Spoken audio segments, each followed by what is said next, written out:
La ópera es un género de música teatral que representa una historia, pero armonizada con música y canto. Se acompaña de una orquesta y se lleva a cabo en teatros especiales. Son una parte importante de la música clásica occidental. Se originaron hace más de 4 siglos en Italia y suelen contarnos historias que transmiten las emociones humanas, desde el amor, la traición, el desengaño, la amistad, batallas y crímenes, así como escenas pasionales. Todo ha cabido en la ópera. Somos esfuerzo, entereza, honestidad, hospitalidad, solidaridad. Somos Nuevo León. Nuevo León en la hora nacional.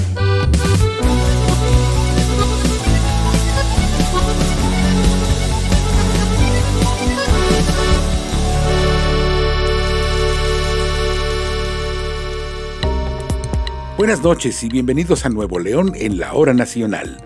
Soy Gregorio Bernal y estaré con ustedes esta media hora con los temas que a nosotros como nuevo leoneses nos comprometen. Comunícate con nosotros al 81 20 20 25 13 o al 81 20 20 25 15.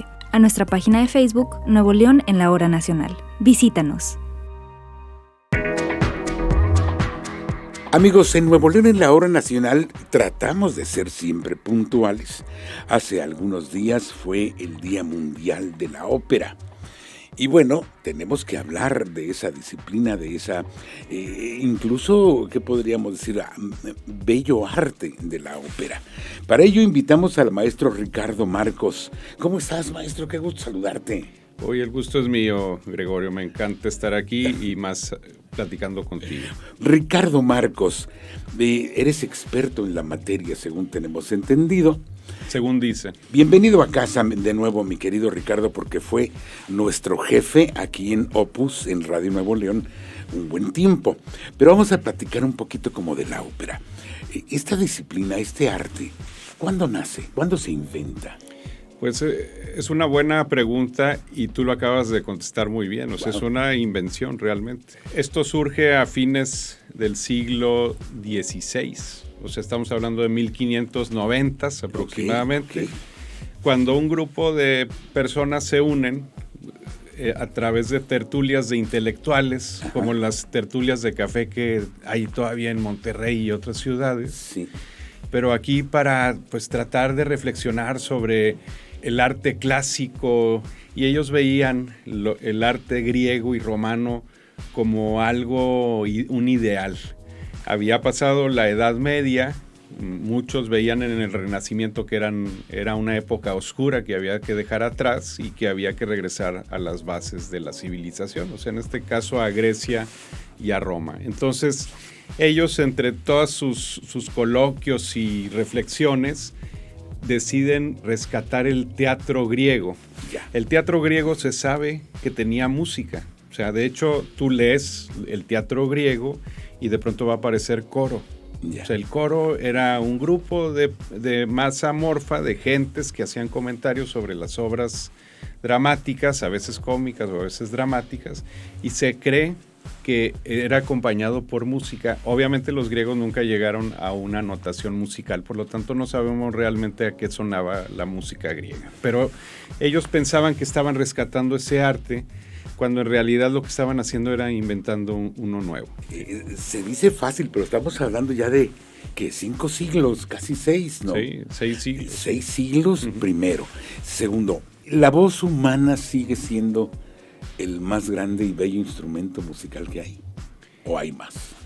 ¿O le apuestas más a los instrumentos, el papá de todos, el piano, ¿no? Yo pienso que fue el primer instrumento de la historia, la voz humana. La voz humana. El hombre primero aprendió a hacer algo con ella, garganta. Con la garganta, cantar, empezar a escuchar melodías y se convirtieron en canciones.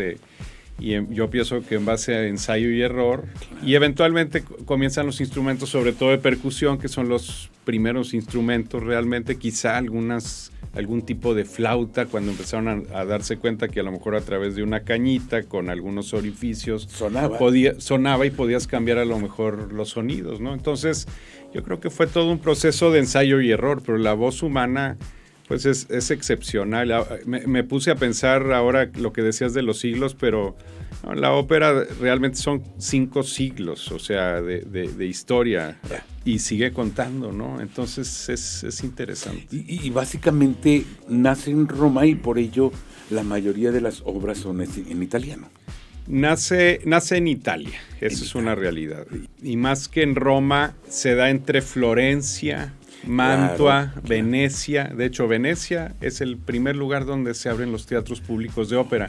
Esto es interesante porque la verdad es que al inicio la ópera sí era elitista. Así como el día de hoy se le quiere achacar a quien no le gusta la ópera y dice, es que ese es un arte muy elitista. Bueno, pues realmente sí nació elitista. Porque, pero no es malo eso, ¿no? Bueno, no es malo. Y finalmente ahora cualquiera puede acceder a la ópera. Quien tenga un Spotify. La ópera nace en Italia, tienes toda la razón, por eso muchas de las óperas son en italiano, pero curiosamente, vamos a decir, una vez que se abren los primeros teatros de ópera, aproximadamente como 1620, si mal no recuerdo, unos 20 años después, Francia ya estaba abriendo sus propios teatros de ópera. Y la ópera francesa también surge en ese siglo, en el siglo XVII. Entonces yo también te diría pues que varios países comenzaron a abrazar a la ópera y la fueron haciendo propia. Sí es muy italiana en el origen, sí hay muchas óperas italianas, pero eventualmente la ópera francesa pues es nada más unas décadas posteriores a la italiana, la alemana, lo mismo. Y en el caso de nosotros, países, vamos a decir, de habla hispana, pues llegó la ópera italiana y se hizo también propia, ¿no? O sea, para muchos países latinos, la tónica era pues seguirnos en la tradición italiana. Hasta que se empezó a cantar en español. Sí tenemos. Sí tenemos. ¿No? Pero nuestras mexicanas, óperas mexicanas. Sí, claro. Sí. Pero realmente la ópera mexicana en español surge hasta el siglo XX. O sea, en eso fuimos un poco más tardados. Sí. Uno podría preguntarse tantas cosas al respecto, maestro Ricardo. Estamos platicando con Ricardo Marcos, experto, es maestro, es erudito en la materia y ha investigado muchísimo. ¿Cómo es una obra de ópera? Es decir, quiero entender que es una historia, una obra, como si fuese una obra de teatro, pero musicalizada. ¿Cómo es per se? ¿Qué procesos lleva? ¿Qué pasos lleva? Las arias son unas cosas, la introducción, el gran finale, todo ello. ¿Cómo se hace? La ópera yo la vería como la suma total de las artes, porque vas a tener danza, vas a tener teatro, música, canto y vas a tener incluso dramaturgia y escena. Y la escena, pues finalmente son decorados, claro. Y ahí hay pintura, y ahí a veces hasta hay conceptos arquitectónicos aplicados a la escena, hay escultura también. Entonces es interesante, ¿no? Porque no había ningún arte que lograra abarcar, digamos, toda esa variedad de posibilidades en una sola, ¿no? ¿Tú la consideras, maestro, de difícil acceso para el común denominador de nuestra gente? Yo diría que no. El problema es que tenemos muchas veces prejuicios. Ya. Y eso hace que nos pongamos la barrera de que no, pues es que es elitista, no, es que es en otro idioma. Pues no, hay óperas también en nuestro idioma. Ajá. Y también hay la posibilidad de seguir el texto. Y si no, puedes ver también la dramaturgia. Y también de pronto puede haber no solamente canto, sino música orquestal. Entonces, realmente yo más bien pienso que es una actitud y es actitud de descubrimiento. Es una cuestión de darnos permiso. En un momento dado, darnos el permiso de escuchar de pronto a los grandes maestros de la ópera. Maestro Ricardo Marcos, podríamos seguir platicando horas al respecto, pero ya ves cómo son los tiempos de la radio, ¿no? Muchas gracias. Gracias a ti, Gregorio, gracias a nuestras amigas y amigos del auditorio. Ojalá que vuelvas pronto porque ya tenías mucho de no venir. Pues eres cuando maleante. me inviten, con todo gusto. Muchas gracias, el maestro Ricardo Marcos, experto de ópera. Y bueno, pues tenemos más para usted en Nuevo León, en la Hora Nacional.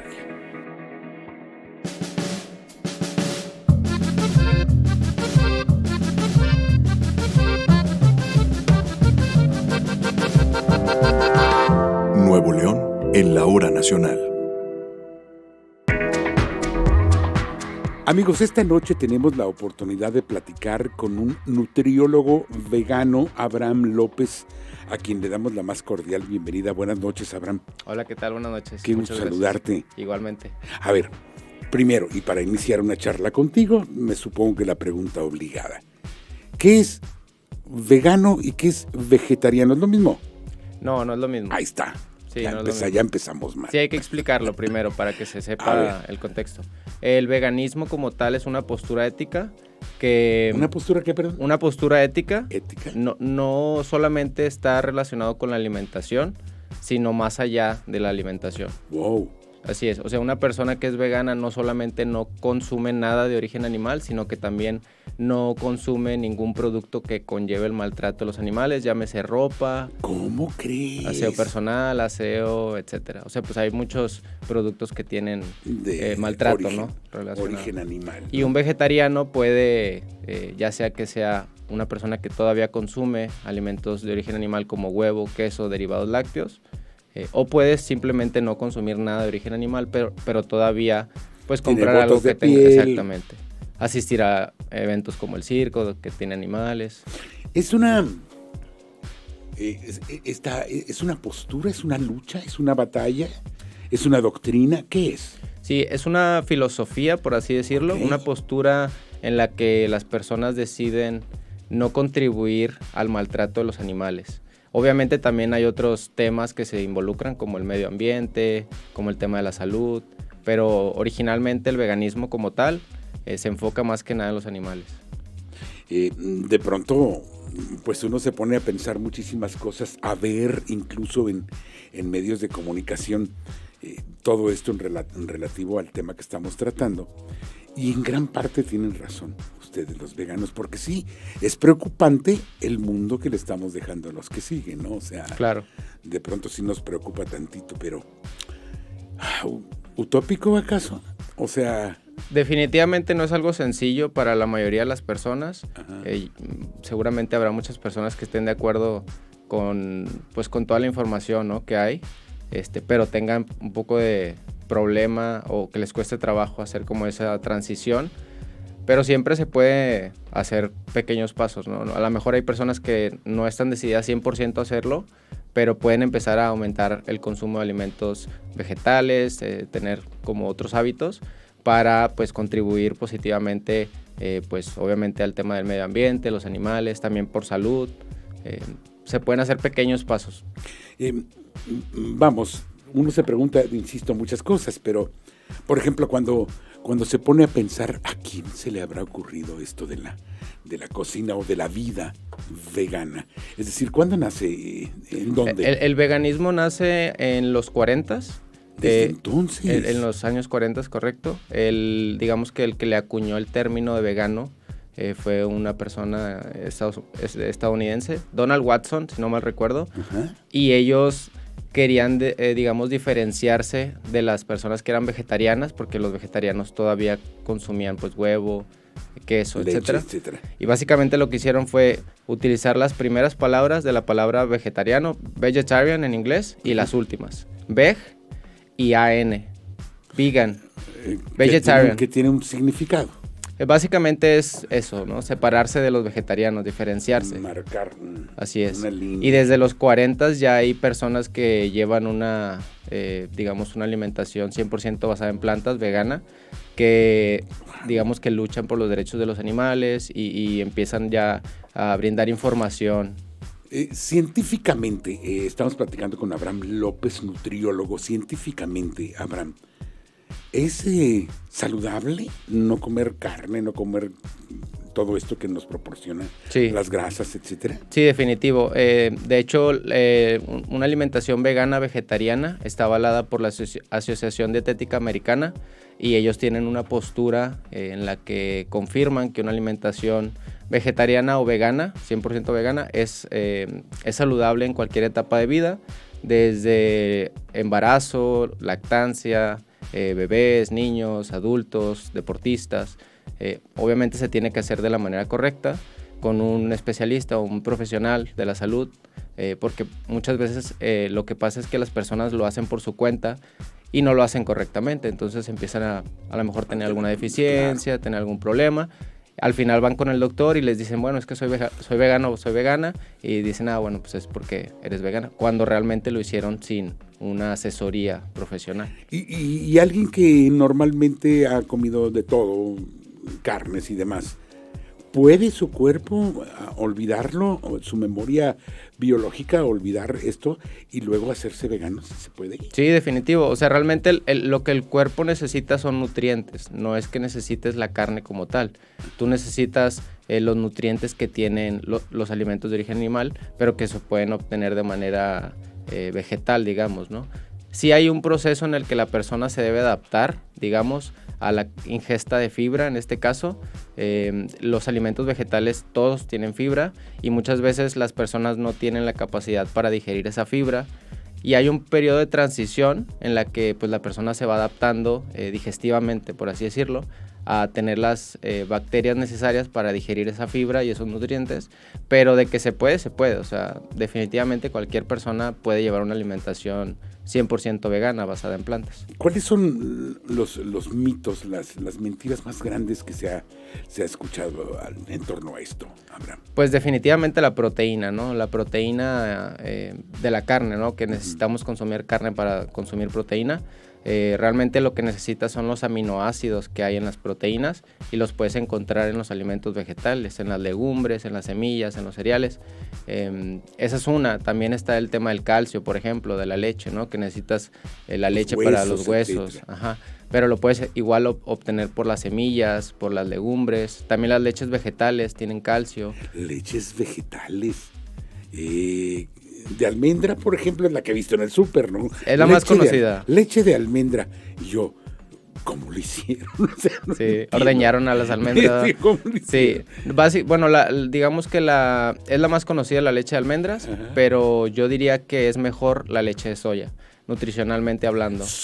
La soya tiene un peso tremendo con esta comunidad vegana, ¿no? Sí, hablando de mitos también digamos que también es un mito muy grande, ¿no? El hecho de que la soya puede afectarte hormonalmente o puedes generar problemas hormonales, cuando realmente no. Nunca había escuchado eso. Sí, dicen que la soya te puede pues generar desbalances hormonales. Yo voy a la comida china y les digo, ¿tienes soya? Si no, dame salsita de soya porque le quiero poner sal. ¿Está claro. bien? O sea, sí, bueno, la salsa de soya como tal pues ya viene procesada, ¿no? Pero la soya como una legumbre es de las mejores fuentes de proteína que hay, tiene calcio, tiene hierro, tiene bastantes nutrientes y hay subproductos a base de soya, por ejemplo el tofu, la soya texturizada, leche de soya, etcétera. Abraham López, nutriólogo, podríamos platicar horas respecto de este tema, porque aparte de ser, saludable, no deja de ser antojable. También estoy pensando todo en comida y digo, a estas horas se me antoja comer aunque sea tan tarde. Muchas gracias. ¿Dónde se te encuentra o cómo nos informamos más al respecto? Sí, me pueden encontrar en redes sociales, en Instagram como Abraham López Nutrición, igual en Facebook o en YouTube como Abraham López Nutriólogo Vegano. Y los invito a que investiguen mucho del tema, porque sí es información muy importante en cuestión de los animales, en cuestión del medio ambiente, de la salud. Hay mucha información que realmente sí te abre los ojos, ¿no? A mucha realidad. Muchas gracias. Gracias por la invitación. Siempre tendremos más para usted. Estamos en Nuevo León en la Hora Nacional. Buenas noches.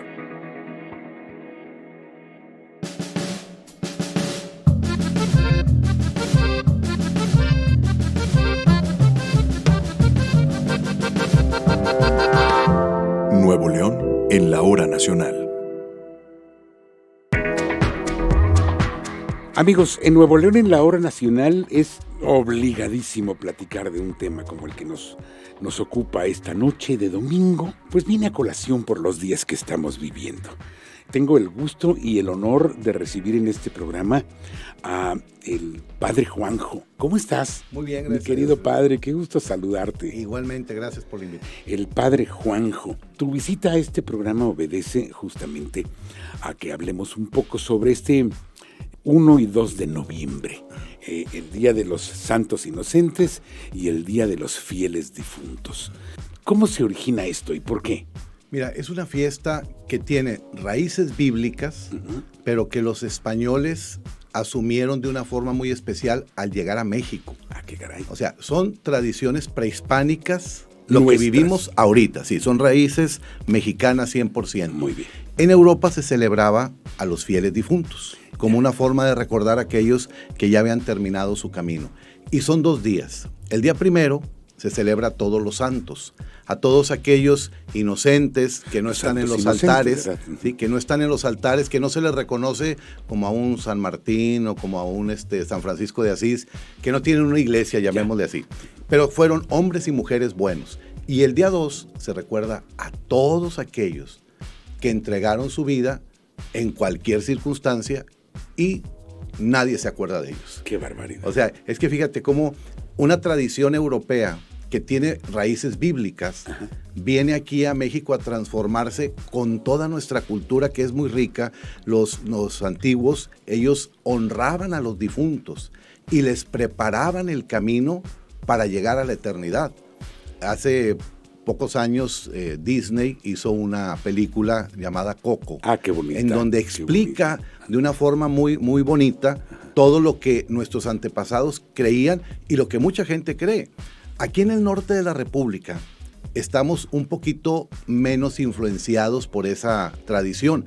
El centro y el sur lo celebran de una forma maravillosa. Espectacular, ¿verdad? Toda la noche del día 1 al día 2, la gente ahí está con sus veladoras, las flores de cempasúchil, que el olor de las flores de cempasúchil aleja a los malos espíritus. Mira nada más. Y atrae a los buenos espíritus. Por eso esa película muestra que quieren volver con la gente.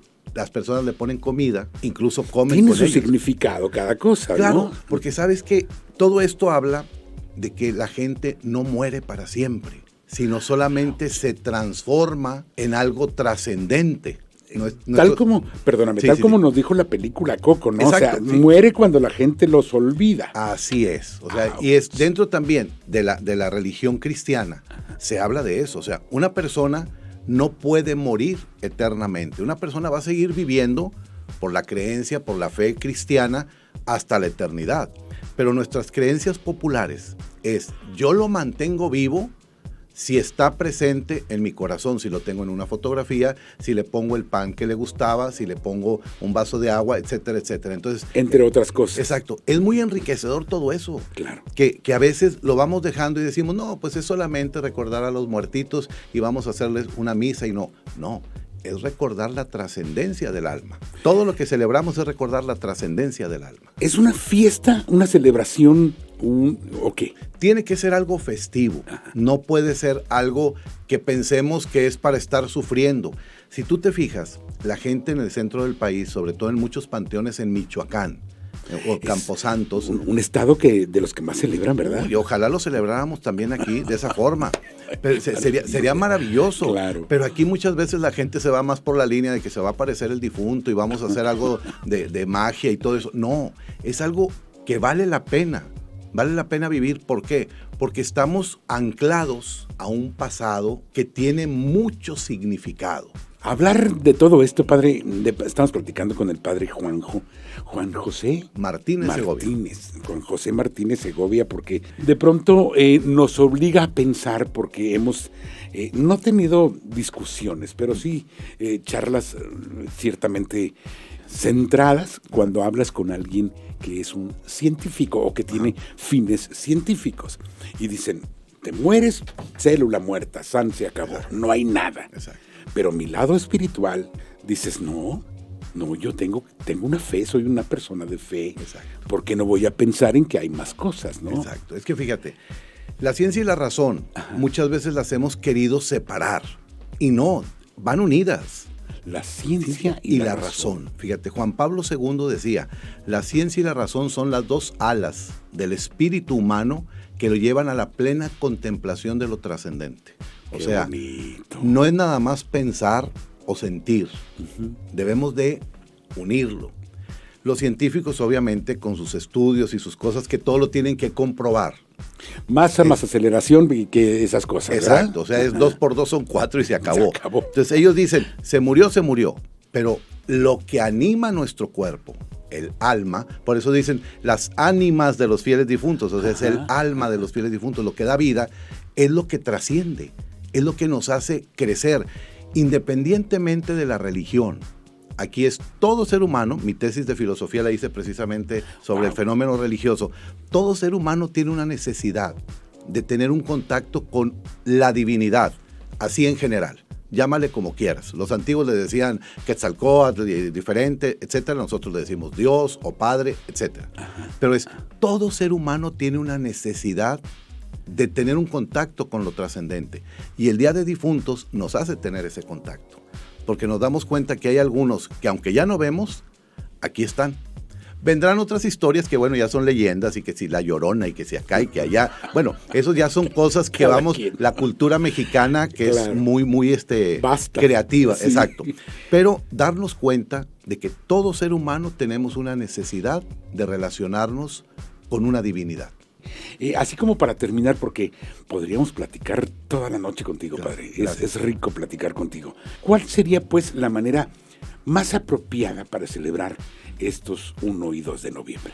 Mira, reunirse en familia, ir al lugar donde están los restos de nuestros seres queridos, o bien en casa, armarles un altar de muertos. Puede ser pequeño. Sí, claro. O sea, la tradición dice que los 7 escalones, porque el número 7, la plenitud, que eso es bíblico también. Okay. Pero puedes poner una fotografía, una veladora que con cuidado mientras estés ahí en casa para encenderla. Pendiente. Comida y recordarlos.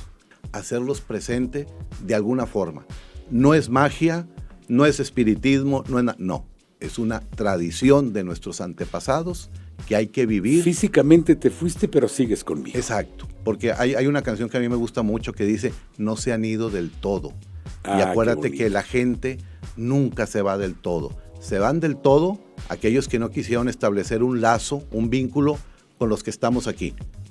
Si yo contigo establezco un vínculo, yo sé que cuando físicamente ni tú ni yo estemos, nos vamos a acordar. Porque el que se vaya primero se va a acordar del otro. Muchas gracias, padre Juanjo. Encantado de la vida. Es el padre Juanjo, aquí en Nuevo León, en la Hora Nacional. Y bueno, pues que todo el mundo pase unos días, ¿cómo se le llaman? ¿Días de los fieles difuntos? Sí, día de celebración de difuntos. En santa paz y en orden. Así debe de ser. Muchas gracias, padre. Gracias por la invitación. Tenemos más para usted en Nuevo León, en la Hora Nacional. Nuevo León, en la Hora Nacional.